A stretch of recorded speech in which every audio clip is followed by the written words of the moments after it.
The moment Ryan asked for my call sign, I watched a man who had spent 30 years in the teeth of America's most classified operations set down his fork like it had suddenly turned to lead.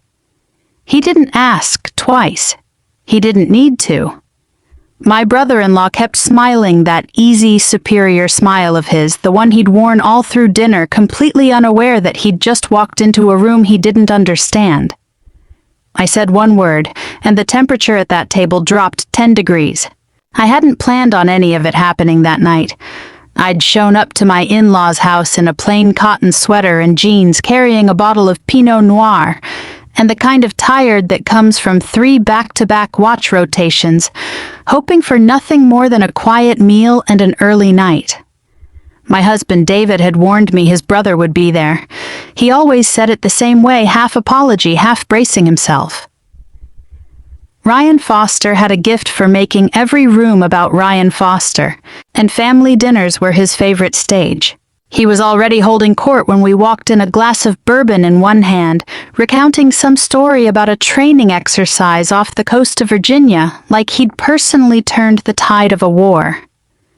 Ryan was a Lieutenant 03 surface warfare, and to his credit, he'd worked hard to get there.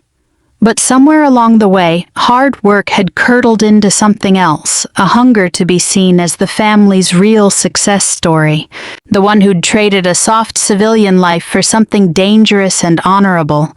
He needed an audience. He needed a foil. For years, without ever asking my permission, I had been that foil. I never talked about my work.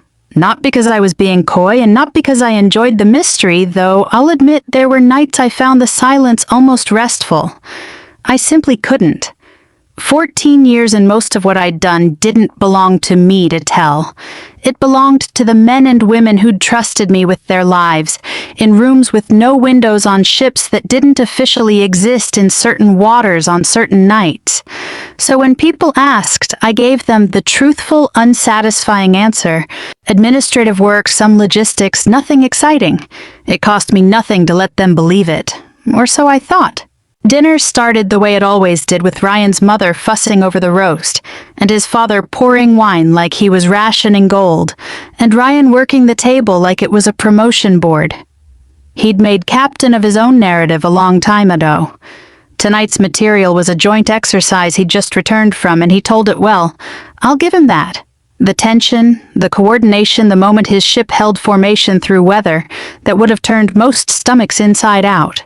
People leaned in. David squeezed my hand under the table, the small apologetic gesture he always made when his brother got going, like he could absorb some of it for me. Then Ryan's eyes drifted to me, sitting quiet at the far end, near his father's old friend, a broad-shouldered man with silver hair, and the stillness of someone who'd spent a career learning not to move unless it mattered. Ryan smirked the way he always did right before he said something he thought was clever. "You're in the Navy too, right?" He let the pause hang there just long enough to be cruel. "Let me guess, I bet you've never even been on a real mission." The table laughed, that easy, complicit laugh families give the loudest voice in the room. David's jaw tightened, but he said nothing because saying something had never worked before, and we both knew it. I didn't rise to it. I never did. I just smiled the same closed, patient smile I'd worn through 100 rooms like this one, and reached for my water glass. That's when the old man at the head of the table lifted his eyes. He'd been quiet all evening, the kind of quiet that isn't absence but attention. And until that moment, I'd assumed he was simply tired, an old friend of my father-in-law's along for the ride. He set down his fork. He looked at me. Really looked the way you look at someone when a piece of your memory is trying to surface and match a face to it. And he asked the question no one at that table had any reason to ask. "What's your call sign?" For a second, just a second, something in my chest went still. It wasn't fear. It was the strange vertigo of 2 separate lives touching for the first time in a room where they were never supposed to meet. I felt David go rigid beside me. I felt Ryan's smirk hovering, waiting for whatever punchline he assumed was coming. "Sentinel Tain," I said. The old man didn't nod. He didn't smile. He simply set his fork down against the plate with a small, deliberate click, the sound of a door quietly closing on Ryan's version of the evening. Ryan's laugh died somewhere in his throat. Nobody else at the table understood what had just happened, why the air had changed, why his father's old friend was suddenly sitting up straighter, studying me like I was a name he'd read in a file he was never supposed to see twice. David's hand found mine again, tighter this time, and I felt him glance at me with a question he wouldn't ask until we were alone in the car. Ryan recovered first, the way he always did, papering over the silence with another joke that landed flat. But something had shifted, and even he could feel it, even if he didn't yet know what it was. As the plates were cleared and the conversation limped back to safer ground, he leaned toward me one last time, that old confidence flickering back into his voice. "Maybe one day you'll see what the real Navy looks like," he said almost gently, like he was doing me a favor. I only smiled. "Maybe," I said. I didn't tell him I'd been living in the real Navy since before he'd finished his first deployment brief. Some things you don't explain. You let them find their own way to the surface. And that night, driving home with David quiet beside me, and the old man's eyes still burning somewhere in the back of my mind, I had the distinct feeling that mine already had. The call came the next morning while I was standing at my kitchen counter, coffee going cold beside me, half listening to David explain to our son why his socks didn't match. My phone buzzed with a number I didn't recognize, a Virginia area code, and something in me, some old, well-worn instinct, told me to step outside onto the back porch before I answered. "Commander Foster." The voice was unmistakable gravel wrapped in discipline. "This is Walt Reyes. We met last night. I hope I'm not calling too early." I set my mug down on the porch railing. "Master Chief Reyes," I said, and I heard him exhale on the other end like a man confirming a suspicion he'd been carrying since the moment I said one word at that dinner table. He didn't waste time on pleasantries. Walt Reyes, it turned out, had spent the better part of 3 decades as a Command Master Chief attached to Naval Special Operations, the kind of career that doesn't show up on a resume because most of it never officially happened. He told me carefully, the way men like him always speak when they're picking their words off a very short list of things they're allowed to say, that he'd recognized something in my voice the moment I answered his question. Not the call sign itself, the way I'd said it, flat, practiced. The particular reluctance of someone who'd been trained to give up information only when it served a purpose. "You were with Task Group 7, he said. It wasn't really a question. I stood there on my porch watching a cardinal work its way along the fence line, and I felt the strange, familiar tightening that came whenever the wall between my 2 lives thinned even slightly. "I can't confirm assignments, Master Chief. You know that better than anyone." "I do," he said, and there was something almost warm in it, a kind of respect that didn't need me to say another word. "I just wanted you to know I knew exactly who I was sitting across from last night, and I understand why nobody else at that table did." We talked a little longer, carefully, the way 2 people talk when they share a language most people around them have never learned. He asked about my current posting in the vaguest possible terms, and I gave him vague possible answers, and somewhere in that careful dance, I felt something I hadn't expected: relief. For years I had carried the particular loneliness of being fully known by almost no one, of walking through my own family's holidays and cookouts as a kind of half-person, present but not visible. Walt Reyes didn't need my file. He already understood the shape of the years I couldn't discuss the deployments with no port of call listed anywhere. The medals that existed only in a drawer. Nobody else was cleared to open the version of me that surfaced only in the presence of people who'd stood in rooms like the ones I'd stood in. "Sentinel," he said again, almost to himself, before we hung up, and I could hear him shaking his head slightly, the way you do when a rumor turns out to be true. I heard stories about Sentinel. Didn't expect to be passing the mashed potatoes to her. After we hung up, I stood on the porch a long moment, turning the conversation over. It should have felt like nothing, an old sailor recognizing an old call sign, a coincidence of small world connections that happen constantly in a service as tight-knit as ours. But it didn't feel like nothing. It felt like a thread had been pulled, however gently, and I had learned enough about threads to know they rarely stop at one tug. Inside, David was watching me through the kitchen window, his expression unreadable in the particular way it got whenever my other life brushed up against our ordinary one. He didn't ask who'd called. He'd learned over 11 years of marriage exactly which questions I could answer and which ones I couldn't, and he'd made peace with the boundary long before I ever had to draw it for him. It was one of the quiet reasons I loved him. He never made me choose between honesty and honor. He simply waited on the other side of the line I couldn't cross, patient, present mine. Ryan, of course, was not so restrained. I heard about it from David 2 days later, delivered with the weary half-smile he always wore when relaying his brother's latest performance.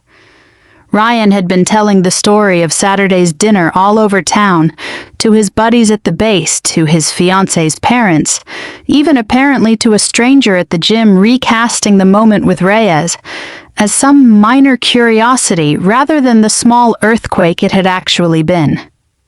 "Some old guy got confused," he'd said, laughing it off, though David suspected his brother had spent more than a few hours turning the moment over in private, unable to fully shake it.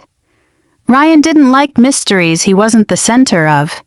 He liked them even less when they involved me. It was David who told me almost apologetically that Ryan had decided to invite us to the Navy Heritage Gala the following month.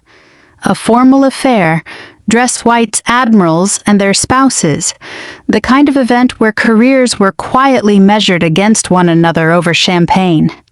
Ryan had never invited me to anything like it before. I understood immediately why he was doing it now.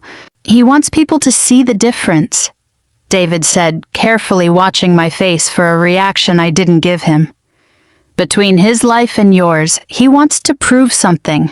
I only nodded, feeling that same old patient stillness settle over me, the one I'd learned a long time ago in far less comfortable rooms than his parents' dining room. Ryan wanted an audience for the moment he finally put me in my place. I had no objection to giving him one. "Tell him we'll be there," I said. David studied me for a long moment, the way he always did when he sensed the tide shifting beneath calm water. "You're sure?" I picked my coffee back up cold now and didn't mind. "I've never missed a gala in my life," I said. "I'm not about to start with this one." The ballroom at the Heritage Gala smelled like polished brass and orchids, the particular perfume of an evening built to impress. Chandeliers threw soft gold light across a sea of dress whites and gowns, and somewhere a string quartet worked its way through something classical and forgettable, the kind of music meant to fill silence without demanding attention. I stood near the bar in my own dress uniform, ribbons in their proper rows, feeling the familiar weight of an evening I'd attended 100 times before in 100 different cities, though never quite like this. Ryan found us within minutes of our arrival, resplendent in his own whites, working the room the way some men work a job interview that never ends. He had a gift for it. I'll admit, the easy handshake, the practiced laugh, the way he angled his shoulders to make sure the right people saw him talking to the other right people. David hung back at my side, quiet in the particular way he got at these events, watching his brother orbit the room like a man determined to burn through every ounce of goodwill he had before the night was over. It didn't take Ryan long to find his opening. He steered a cluster of junior officers toward us with the practiced ease of a man introducing a punchline. "This is my sister-in-law," he said, clapping a hand briefly on my shoulder like I was a display piece. "She's Navy too, mostly office work, though paperwork, scheduling, that sort of thing." He said it lightly, almost kindly, the way you might describe a hobby rather than a career, and the group nodded politely, the way people do when they have no reason to doubt what they're told, and no particular interest in questioning it further. I let it sit. There was no version of that room where correcting him would have served any purpose, and besides, I'd spent too many years letting people underestimate me to feel any real sting in it now. Ryan glanced my way once, checking for a reaction, and when he found none, something like satisfaction flickered across his face. He believed I think that my silence was proof of his story rather than the opposite. We'd barely finished our drinks when the room shifted. It wasn't loud the way these things rarely are, just a subtle change in posture. A ripple moving through clusters of officers near the entrance heads, turning toward the door with the particular deference reserved for rank.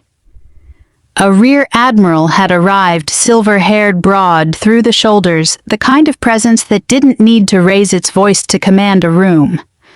Ryan straightened immediately, smoothing the front of his jacket, already calculating the angles of introduction.